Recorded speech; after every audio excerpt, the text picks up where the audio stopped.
Olá pessoal, tudo bem?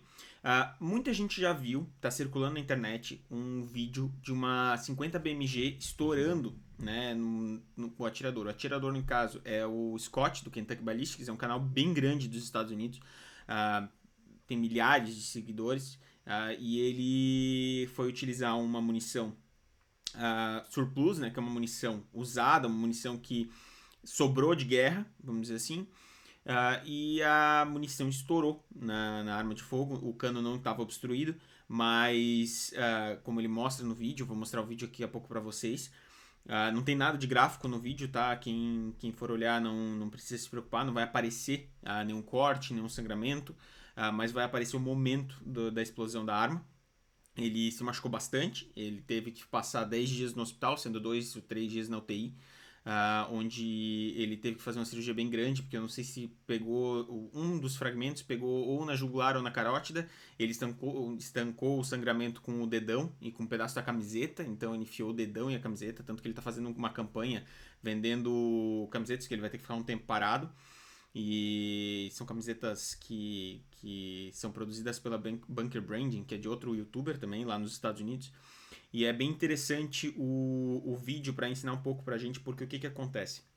Ao contrário dos Estados Unidos, nós utilizamos aqui no Brasil muita munição recarregada. E é muito mais comum aqui a explosão de armas do que lá, porque normalmente acontece das pessoas utilizarem a pólvora errada ou a tabela de recarga errada e acabarem provocando esse acidente, tá? Eu vou mostrar para vocês aqui, eu vou trocar para a tela agora e mostrar para vocês aqui, ó. Deixa eu mostrar para vocês primeiro o vídeo, tá? Esse é o vídeo, esse é o Scott, tá? Da Kentucky Ballistics. E essa é a arma explodida. É uma Serbu, depois eu mostro sobre a arma, tá? É uma arma extremamente barata, uma arma de $1.250, mas que não foi a qualidade da arma que fez com que explodisse, tá? Depois vocês vão ver que a arma, na realidade, ela aguentou muito mais do que ela estava prevista para aguentar. Mas infelizmente acontece principalmente com arma, com munições que já são muito antigas, munições que não sabe se foram recarregadas ou não. Como no caso dessa ali, ele fala que ele não sabe se foi recarregada, se não foi, ele comprou como Army Surplus, né, que é quando sobra do exército. Eles lá nos Estados Unidos eles vendem essa munição, são munições às vezes com 30, 40, 50 anos de idade, e que muitas vezes tu não sabe qual foi a procedência dessa munição. E daí ele disse que, olha, ele passou os dados e as fotos da arma para o fabricante. O fabricante acredita que essa munição tinha pelo menos o dobro de carga dentro e que elevou demais a pressão. Já falo sobre isso, tá? Vou soltar o vídeo para vocês darem uma olhada.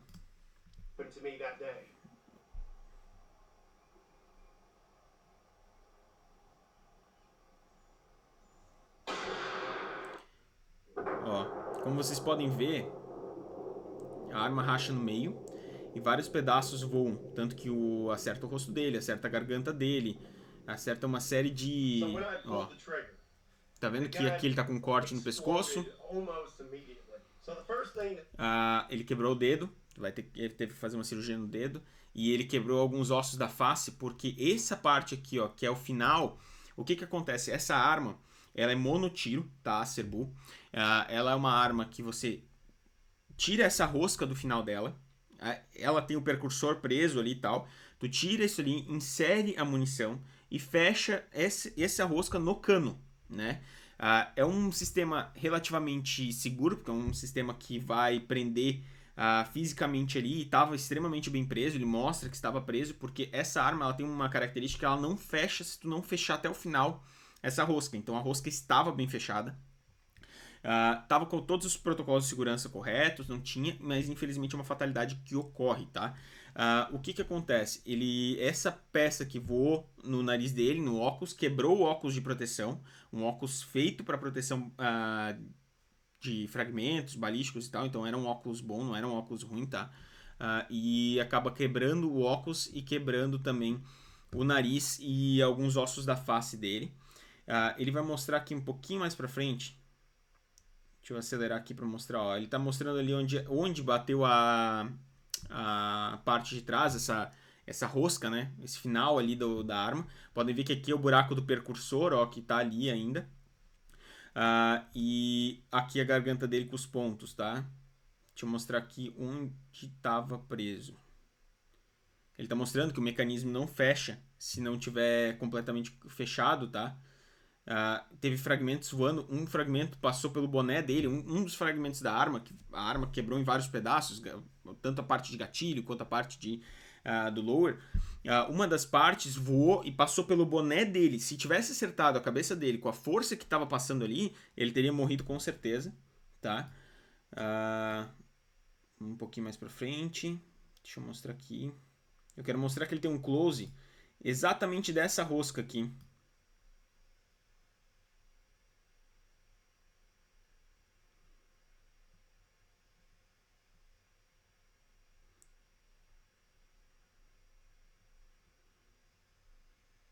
Tá difícil, pessoal. É que quando a gente abaixa o vídeo a gente não consegue fazer as marcas de tempo, né? Mas o que acontece? Literalmente podou aqui, ó. Right here. Ó, literalmente a rosca, né, dessa tampa, ela podou, ela literalmente comeu. Quando explodiu, a pressão foi tão grande ali dentro que literalmente arrancou toda a rosca da arma. E essa arma ela é feita para aguentar em torno de 60, 70 mil PSI. Eles falaram que o fabricante falou que para arrancar essa rosca, no mínimo a pressão chegou a 80 a 90 mil PSI. Para vocês terem uma noção, o 50 BMG ele tem uma pressão nominal normal de 54 a 65 mil PSI. Então essa arma ela estava, vamos dizer assim, feita para aguentar a pressão normal de um cartucho normal de 50 BMG. Tanto que o fabricante não recomenda o uso de algumas munições, né? E ele usou essa munição aqui, ó, o Sabot Light Armor Penetrator, a M903, que é basicamente, só deixa eu mostrar uma foto para vocês, essa munição aqui, ó. Só que essa aqui é de 7.62, tá? Existe de vários calibres, mas ela é igualzinha a essa aqui, tá? Deixa eu ver se carrega aqui. Ela tem essa manga de... é um nylon reforçado, um pedaço de plástico reforçado, tá?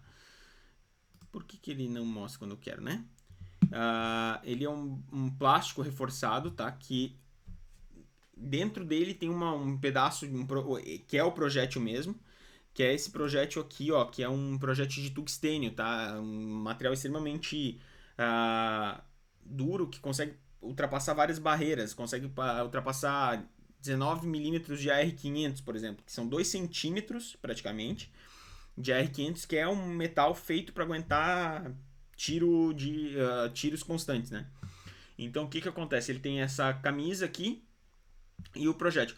Nenhum desses dois ficou preso dentro do cano, tá? Não tinha nenhuma obstrução no cano. Porque qual é o primeiro motivo que normalmente uma arma explode, tá? Normalmente obstrução no cano. Por exemplo, você deu um tiro e aquele projétil parou no meio do cano porque estava sem pólvora, por exemplo, dentro do estojo, foi feita uma recarga e esqueceu de botar pólvora, por exemplo, e aquele projétil parou no cano. Quando você dá o segundo disparo, a pressão é tanta que explode a arma, tá? Primeiro caso mais comum. Isso é muito comum também em calibre 12, por exemplo, se você está caçando e acaba encostando o cano no chão e tem obstrução de barro dentro. Não precisa ter muita massa, tá? Dentro de barro para fazer a explosão. O que acontece? As partes mais fracas da arma acabam cedendo. Nesse caso, a parte mais fraca dessa arma foi essa rosca na parte de trás. Não foi o cano. Normalmente, quando a gente vê em 12, abre como se fosse uma flor o cano, né? E é porque a parte mais fraca da 12 naquele momento é o cano, não é a parte voltada para a arma. O projeto da 1911, por exemplo, ele foi feito porque a 1907, que é o modelo anterior da 1911, que era antes da 1911, do projeto dela, quando dava um problema desse, o slide corria para trás e acertava o atirador.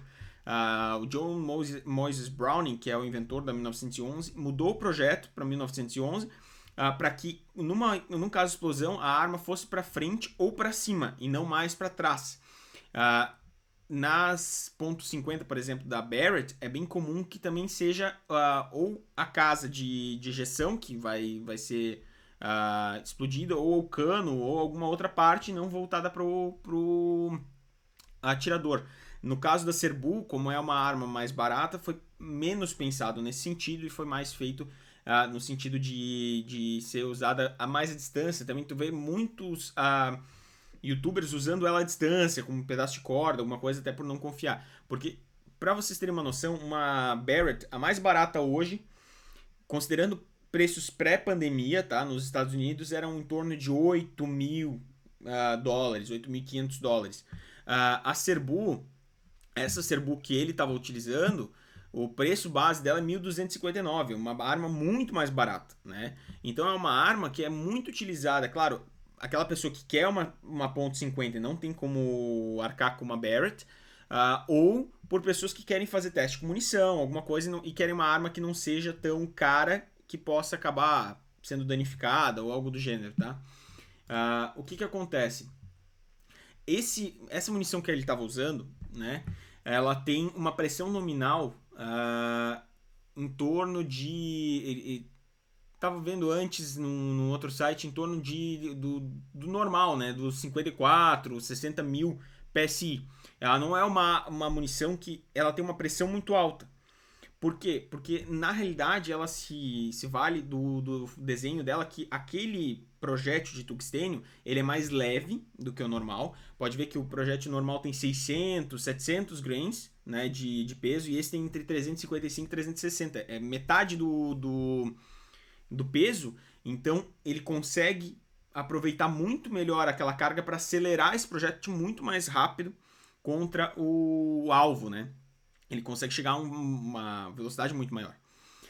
Só que aqui, ó, no próprio descrição desse projétil aqui, dessa munição, ele fala que é para ser usado apenas com a série de metralhadores M2, que é... Deixa eu mostrar para vocês qual é, mais fácil. Que é a versão... a M2 é essa aqui, ó. Todo mundo conhece, a Browning .50, a original, né? Essa arma aqui é extremamente mais segura para a utilização desse tipo de munição, porque toda a parte de câmera de disparo, sistema de alimentação fica muito mais longe do operador da arma também, e é uma arma muito mais reforçada. Deve ser uma arma que o peso deve ser umas 6 vezes maior do que o dessa aqui, tem muito mais material de proteção pro indivíduo, né? Vamos voltar aqui. O que eu queria mostrar para vocês? Isso aqui é o IT-44, tá? Que é o informativo técnico da CBC. Que eu queria falar com vocês um pouco para evitar esse tipo de problema no Brasil aqui, tá? O que acontece? No Brasil a gente tem dois casos. A gente tem as obstruções de cano, tá? Que é o pessoal que fez uma recarga ruim e aquele projétil não saiu do cano, o segundo vai lá e estoura o cano, estoura a arma, e é um problema sério, mas que é um problema também evitável, né? É um problema que a gente consegue fazer numa qualidade de recarga, com os passos corretos da recarga de munições, a gente consegue evitar esse problema, né? O que acontece? Existe no Brasil uma cultura de utilizar pólvora errada para fazer a munição, e isso é um perigo. Por quê? Porque isso pode ocasionar o mesmo problema de provocar explosões, tá? Deixa eu ver se eu consigo aumentar aqui. Deve tá dando para ler bem ali. O que acontece?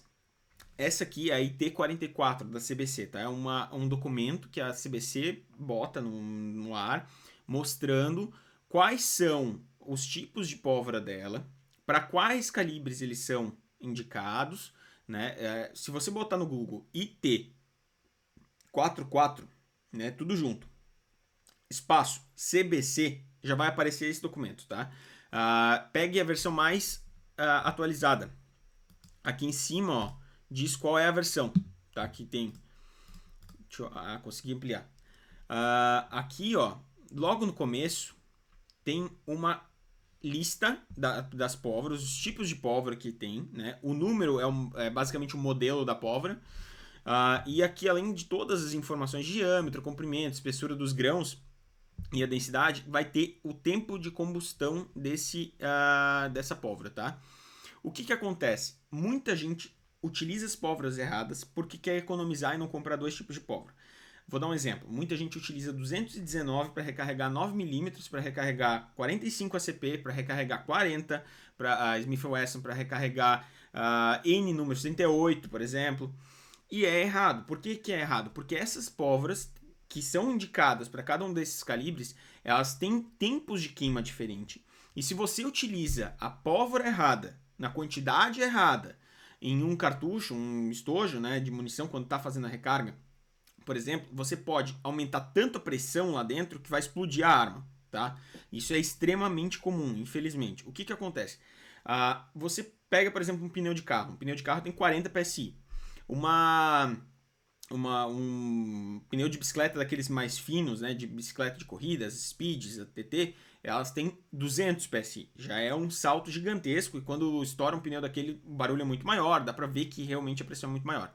Quando a gente está falando, por exemplo, de uma PCP, de uma arma de pressão, a gente está falando às vezes de 1000 PSI, que tem o cilindro todo, né? É a pressão do cilindro que vai caindo e tudo mais. Quando a gente está falando de arma de fogo, a gente está falando já na casa dos 10, 15, 20 mil PSI. Como eu mostrei para vocês, a ponto .50 no caso ali, tinha bem mais que isso. Cadê?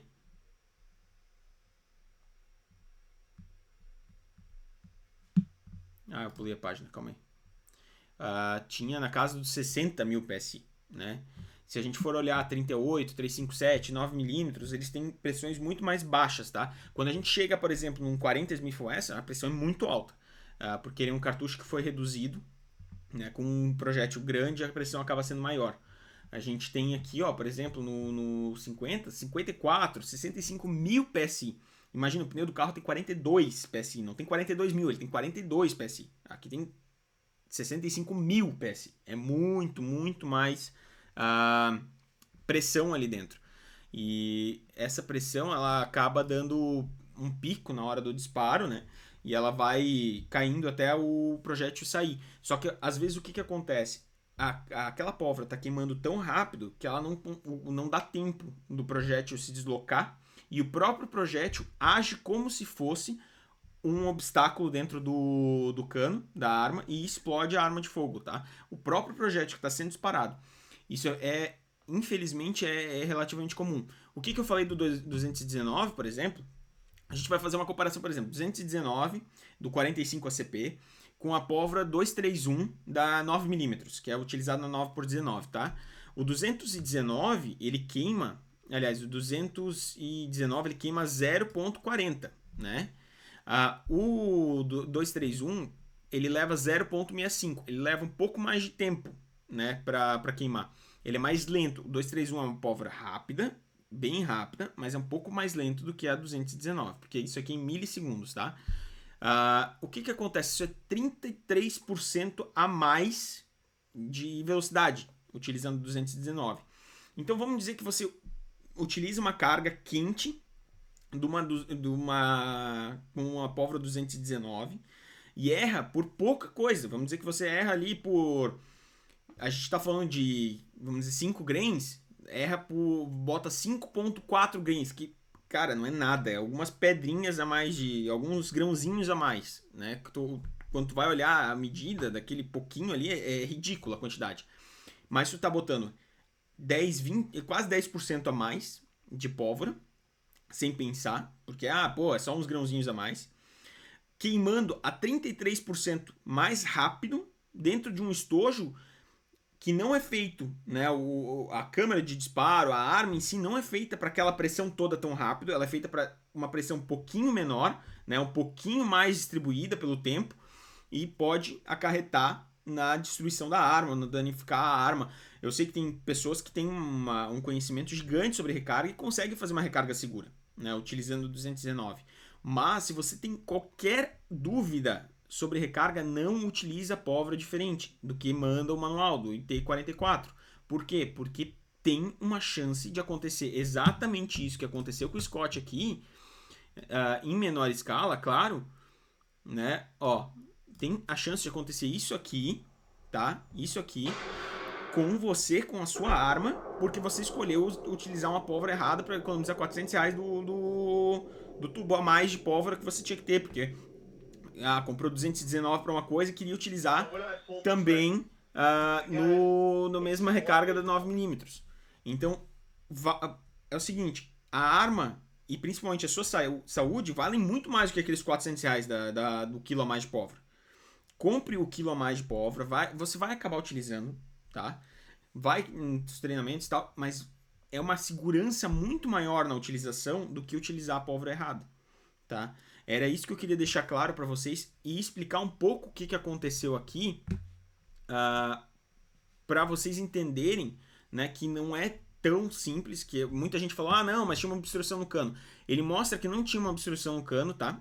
No vídeo, ele mostra que o projétil anterior, ele literalmente ele conseguiu parar o projétil anterior num hidrante, que ele estava tirando num hidrante. Aqui, ó, ele estava tirando no hidrante, ele utilizou uma munição. Eu vou tirar o áudio, tá, gente? Ele estava utilizando uma munição perfurante, ele atirou contra um hidrante aqui, ó, entrou no hidrante e parou o projétil anterior que ele atirou na parte de trás do hidrante. Então ele sabia que o cano estava limpo. Aquele projétil não parou no cano, tá? Mas existe essa chance também e tem que cuidar com isso. Eu vi muita gente falando que era isso que tinha acontecido. Não foi isso que aconteceu.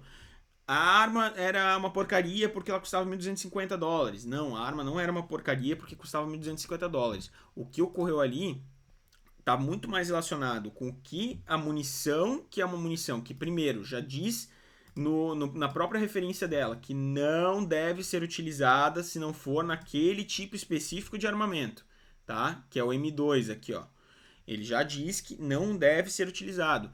Aquela munição provavelmente tinha sido recarregada. Ele fala ali que ele, tipo assim, ele comprou como militar surplus, mas uma munição dessa lá nos Estados Unidos, que normalmente uma munição de 50 BMG vai custar $15, $20, né, no pior dos casos, aquela munição ali custa quase $200. Ela custa 10 vezes mais do que uma munição normal.